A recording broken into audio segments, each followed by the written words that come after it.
ایک دفعہ کا ذکر ہے کہ مولانا رومی رحمۃ اللہ علیہ بازار سے گزر رہے تھے۔ مولانا صاحب کے سامنے کریانے کی ایک دکان تھی۔ ایک درمیانی عمر کی خاتون دکان پر کھڑی تھی اور دکاندار مسلسل اس خاتون کو دیکھے جا رہا تھا۔ وہ خاتون جس چیز کی طرف اشارہ کرتی، دکاندار ہاتھ سے اس بوری سے وہ چیز نکالنے لگتا اور اس وقت تک وہ چیز تھیلے میں ڈالتا جاتا جب تک وہ خاتون کی انگلی کسی دوسری بوری کی طرف نہیں جاتی، اور دکاندار دوسری بوری سے بھی اندھا دھند چیزیں نکال کر تھیلے میں ڈالنے لگتا۔ یہ عجیب منظر تھا۔ مولانا رومی رحمۃ اللہ علیہ کے سامنے یہ ایک عجیب منظر تھا۔ دکاندار مسلسل اس گاہک خاتون کو دیکھ رہا تھا اور گاہک خاتون انگلی کے اشارے سے دکاندار کو پوری دکان میں گھما رہی تھی، اور دکاندار الادین کے جن کی طرح چپ چاپ اس کے حکم پر عمل کر رہا تھا۔ خاتون نے آخر میں لمبی سانس لی اور دکاندار کو حکم دیا، چلو بس کرو، آج کی خریداری مکمل ہو گئی۔ دکاندار نے چھوٹی چھوٹی تھیلیوں کے منہ بند کیے، یہ تھیلیاں بڑی بوری میں ڈالیں، بوری کندھے پر رکھی اور خاتون سے بولا، چلو زبیدہ، میں سامان کو تمہارے گھر تک چھوڑ آتا ہوں۔ خاتون نے گردن ہلائی اور پوچھا، کتنا حساب ہوا؟ دکاندار نے جواب دیا، زبیدہ، عشق میں حساب نہیں ہوتا۔ خاتون نے غصے سے اس کی طرف دیکھا، واپس مڑی اور گھر کی طرف چل پڑی۔ دکاندار بھی بوری اٹھا کر چپ چاپ اس کے پیچھے چل پڑا۔ مولانا رومی رحمۃ اللہ علیہ یہ منظر دیکھ رہے تھے۔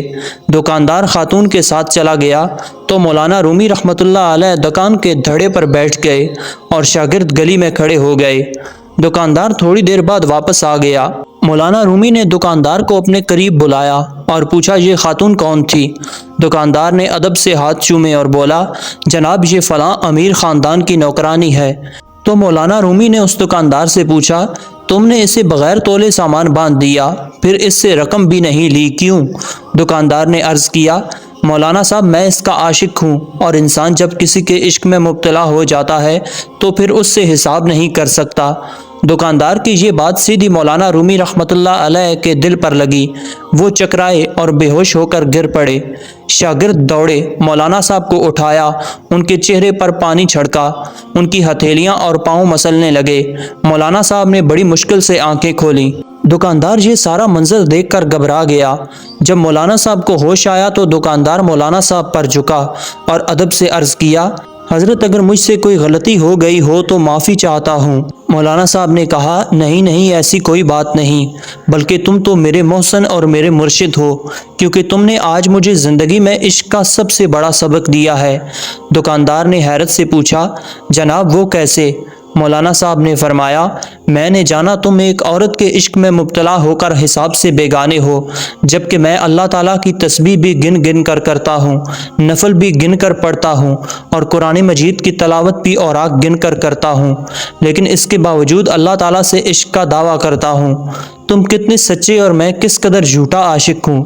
مولانا صاحب وہاں سے اٹھے، اپنی درگاہ پر واپس آئے اور اپنے استاد حضرت شاہ شمس تبریز رحمۃ اللہ علیہ کے ساتھ مل کر عشق کے 40 اصول لکھے۔ ان اصولوں میں ایک اصول بے حساب اطاعت بھی تھا۔ یہ مولانا روم رحمۃ اللہ علیہ تھے، اور یہ پوری زندگی اپنے شاگردوں کو بتاتے رہے کہ اللہ تعالیٰ نے ہمیں نعمتیں دیتے ہوئے حساب نہیں کیا، چنانچہ تم بھی اس کا شکر ادا کرتے ہوئے حساب نہ کیا کرو۔ اپنی ہر سانس کی تار اللہ تعالیٰ کے شکر سے جوڑ دو، اس کا ذکر کرتے وقت کبھی حساب نہ کرو، یہ بھی تم سے حساب نہیں مانگے گا، اور یہ کل عشق الہی ہے۔ ناظرین، اگر آپ کو ہماری یہ ویڈیو پسند آئی ہو تو ویڈیو کو لائک اور چینل کو سبسکرائب ضرور سے کیجیے۔ ملتے ہیں بہت جلد ایک اور ویڈیو کے ساتھ، تب تک کے لیے اللہ حافظ۔